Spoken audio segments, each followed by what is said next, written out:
Hello everyone, this is OddJob here. In today's video, I want to talk a little bit about gameplay theory.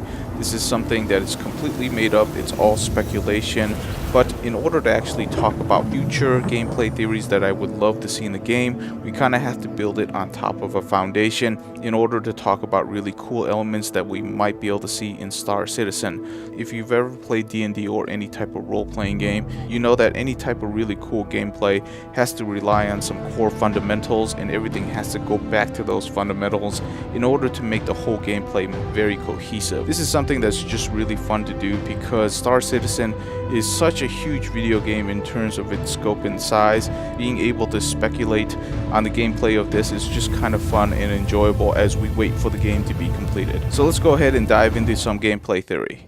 So in this video, I want to talk about organization. This is something that we know is going to exist inside Star Citizen, but we really don't know how it's going to be implemented. So I'm going to go ahead and come up with some core concepts that I feel like is important. To be completely honest, I have no clue what CIG is going to do, so I'm just going to explain it in this way, and I will revise it along the way as soon as we know more about what CIG is going to do with its organization concepts. For my purposes, I've actually divided it into 4 different types of organizations, and each of them will work differently, and they actually balance each other out. That's kind of the reason why I have 4 of them, because it's going to be corporations versus guilds, the UEE versus syndicates, and I'll just go ahead and explain it very quickly through a few examples. So we have the concept of corporation, and what corporations are basically what we have inside Star Citizen right now, which is organization.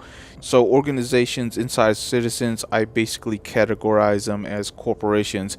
Essentially, you get members, and members will be able to build the structure and make the corporation very powerful. In the case of corporations and how I define them, it's that there's going to be a lot of members that's going to be able to make corporations very powerful, but really the key players inside of a corporation holds all of the powers. You have a lot of people working, generating wealth, but all of that power and wealth is really directed by just a few key people inside the corporation. So this largely reflects what I see inside Star Citizen with orgs right now. It's just that I named them as corporations. Now in my core concept, I actually have this concept of a guild. And what a guild is, it's actually the inverse of a corporation, in which all of the power resides within the players. In other words, the guild exists to build up the players. So these type of players would be your information gatherers, your quest givers, your data brokers, your assassins, your spies. So these are the type of players where the sole individual is extremely important, and they can affect the world in a very big way, and they're direct foils to a corporation. The reason why I kind of set it up this way is because you can definitely have a corporation versus a corporation, which is kind of what we have on EVE Online. The only problem is that those usually devolve into just big battles against each other, and you really need to have 2 evenly balanced organizations to have a conflict that comes into a stalemate. But the second one corporation is larger than the other, then the battle is already decided before it even starts. And a lot of times what happens is that corporations grow so big, they start swallowing up other organizations wholesale. So for my particular concept, what I have is a guild, which kind of balances out what corporations can do and vice versa. So corporations have key mechanics to be able to prevent guilds from growing overly large and powerful, and guilds have specific mechanics to work against corporations. Where they're largely different is how each organization generates wealth and power. For organizations, it's about having a lot of members and having a lot of assets and being able to generate a lot of money. For guilds, it's about building up individual players and having really powerful players that can actually work against large organizations, either by infiltrating, stealing, assassinating. It's just not a full-on fleet-to-fleet battle, and whoever wins the battle wins. In a fight between a corporation and a corporation, it's probably is going to devolve into a fleet battle, but in a fight between a corporation and guild, it's significantly more subtle. In other words, it's going to be espionage, it's going to be data collecting, it's going to be assassination, it's going to be these things where having a whole bunch of corporate members isn't really important. It's a battle that's waged in the background, in the shadows. It doesn't always just devolve into a big fleet battle, which is something that we really need, because we can't just solve all of the issues with a big fleet battle. So that's the reason why the concept of having a guild in a corporation exists kind of within my concept. The key interesting aspect of this is that this also allows smaller corporations a way to actually act against larger corporations. In other words, smaller organizations can hire guilds to act against larger organizations. The reason why large guilds would not act against smaller corporations is because they just wouldn't gain anything from it. They can only gain in power by taking it away from larger organizations. That's one of the key mechanics that has to be implemented.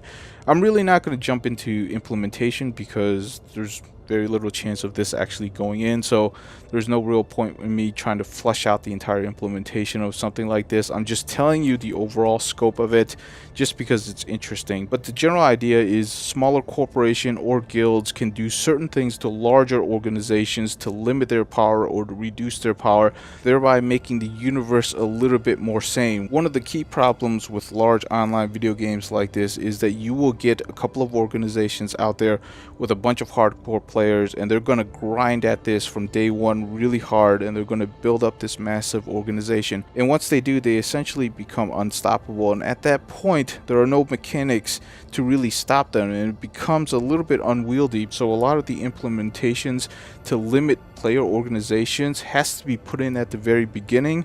Otherwise, it's going to be very hard for the player base to accept new implementations to reduce their power, because they're just naturally going to fight against that. I mean, that's just common nature, right? The other two category types that I put in are the UEE and syndicates. The UEE, we already know, they should be the largest players within the Star Citizen universe. We don't really know what their role is besides enforcing some of the law system, which they should anyways, but for the purposes of this video, the UE is definitely the most powerful organization, and there should be a foil against that, and that's where I actually put up the syndicate. Again, not super in love with the name syndicate or guild for that matter, but it's what I have. So the versus match over here is kind of what you already expect. The UE would represent the lawful side, and the syndicates would kind of represent the profit at any cost side. I wouldn't exactly call them evil because that would just be a little bit too easy, and I actually have a great example of what a syndicate should be, which is the insurance companies, because they pretty much cover anything. They cover ships, whether you use them lawfully or unlawfully. They probably do bounty hunting. They don't really care what you do with your components. They'll let you insure everything. As long as they get a slice of the profit, they will insure it for you. Now, there is a reason why I put the UE inside the organization concept. It's because they do have a role in keeping the peace in lawful areas of the Star Citizen universe, and that's the reason why syndicates exist. I don't think one individual syndicate can take on the UE, but this allows for some interesting gameplay in terms of you can actually start a syndicate and you're actively fighting against the UE. Maybe not the lawful side of the UE. I'm sure there are going to be elements of the UE that's kind of not lawful, or should I say just not doing the right thing, and maybe syndicates are there to actually offset that or balance that. There could be some really interesting synergy in terms of not all governments are good, and I don't think all parts of the UE should be good as well. So there should be like very interesting conspiracy theories or specific things that we can uncover about the UE that isn't really lawful, because things like that happen, right? Because there is no such thing as an organization that's going to be completely lawful or always going to be doing the right thing. So there's some interesting aspects to it. Now, before wrapping up this video, I just would like to say, of all of the core gameplay aspects that I'm kind of fleshing out for my purposes, this one, in my opinion, is the most important because it has the biggest long-term ramifications for the online universe. If there is no limit to how powerful a player organization can be, it's definitely going to adversely affect new players coming in. As soon as the game comes out of beta and it's released version 1 on whatever day it is, players are going to start hacking at this game and trying to gain power as quickly as possible. Those players are going to fundamentally have a different experience than any player that's going to start, say, 3 to 5 years from now. 3 to 5 years from now, when a player starts, they're going to be in a vastly different state, because there's going to be players that have been playing for years. They're going to be significantly, if not overwhelmingly, powerful, and at that point, if there is actually no mechanics to limit that, I feel like players that are going to be joining 3 to 5 years from now, they're not going to have a great experience, and we could potentially lose those players very quickly. So essentially, as the online universe continues to exist, it becomes harder and harder to get new players into the game. So those are my quick thoughts on organizations. If you have any suggestions, feedback, please leave in the comments below. Again, please keep it courteous, and I will talk to you in the next video.